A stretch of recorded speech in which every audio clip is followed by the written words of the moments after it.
Hello Sparkle Squad, this is Monica and I am doing a July 2022 Joy of Blue collab with my friend Sarah at Crafting and Relaxing, and this month is just going to be simple. I'm just sharing with you a leather keychain that I made.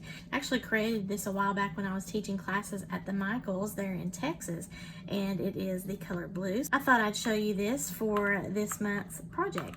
If you're interested in participating in Sarah's Crafting and Relaxing collab, just use the hashtag Joy of Blue on the 12th of the month and you will be able to participate along with several of the other girls that are participating on YouTube and Instagram. You just do some sort of craft. It doesn't have to be jewelry making. It can be any kind of craft. Use the hashtag Joy of Blue and have fun with it. So I had some blue leather and I got this at Michael's back when I was teaching the class because of course, you know, I can't just do the regular leather color of brown or black. I had to do the blue, and then I created a little key ring here and I was showing them how to use the riveter. So you can do the crocodile to punch your holes. You can also use a rivet setter tool kit if you have that.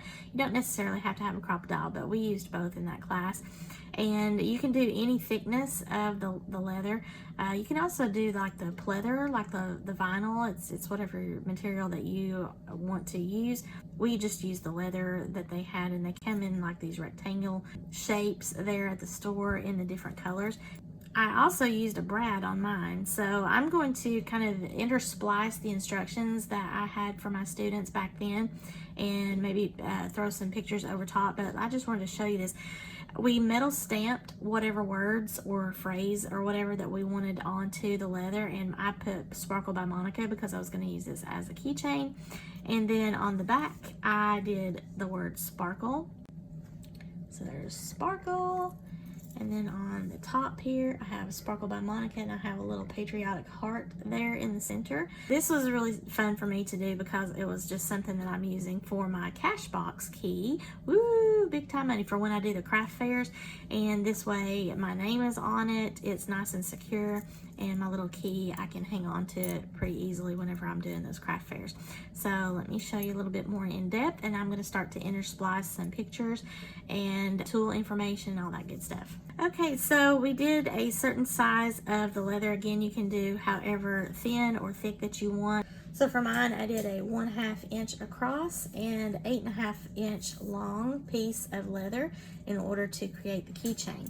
Now, you've got several different ways that you can go about. I will put the instructions, of course, for how we did it in the class, but if all you want to do is just punch one hole because your material is very thin like this is, then you can do that. You don't have to do the 3 different holes that are on the instructions, but you will need to get some rivets. If you want to sew these, of course you can do that as well, but I just like the look of the rivet, and especially if you're doing these for like a Father's Day or for, you know, your spouse, your boyfriend, whoever you might want to make sort of an industrial look to it, then it will also be really cool to have the metal. I have an eyelet on this side here in the pink, and then I just put one of my little floral brads through that eyelet hole and flatten that down, and making sure it wasn't going to, you know, poke me or catch on any clothes or whatever. I just took my file and kind of smoothed that way there wasn't anything that was going to snag hold of me or anything like that. So it's very easy to do.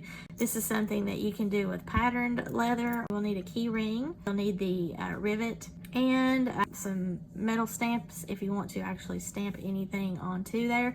You can also sew on beads or whatever it is that you like, or you can just continue to do some riveting work if you'd like that, or if you want to sew, make any kind of decorative stitching on there, that's cool too. So I really enjoyed this project back when I was teaching it, and they all seem to really have fun, and these are very useful. This makes a great gift too. So I mean, you can do this for boys or girls and everyone will love it. So I hope that you enjoyed this project for the Joy of Blue. It's just short and sweet because I'm just showing you the item that I made, and I just really love how these turned out. They're super easy to make, and again, if you don't have the crocodile or like a rivet punch, then you can just make it work. However, you will need to have a way to set your rivets, so just keep that in mind. Make sure to use the hashtag Joy of Blue if you're going to join in with Sarah at Crafting and Relaxing, and I will have the links below to some of the other participants. And I hope that you enjoyed my little project here. I will also put the link directly to the project supply list for the instructions as well at the Michaels website, so that you will have that information if you want to follow their instructions and create your own. It also gives you the list of supplies, including the tools that they used. If you make them, make sure that you tag me and let me see your work. If you're on Instagram or Facebook or Twitter or even TikTok, I'm over there too. Please give me a thumbs up. Leave below in the comments, what do you like about creating your own keychains? Have you ever worked with leather before or done any riveting? I found this to be challenging when I was teaching the class because I had never done one of those before, but it really turned out super fun and I was glad I did it. If you've not already done so, please subscribe to my channel, and as always, thank you so much for watching and have a sparkle-rific day, y'all. Bye!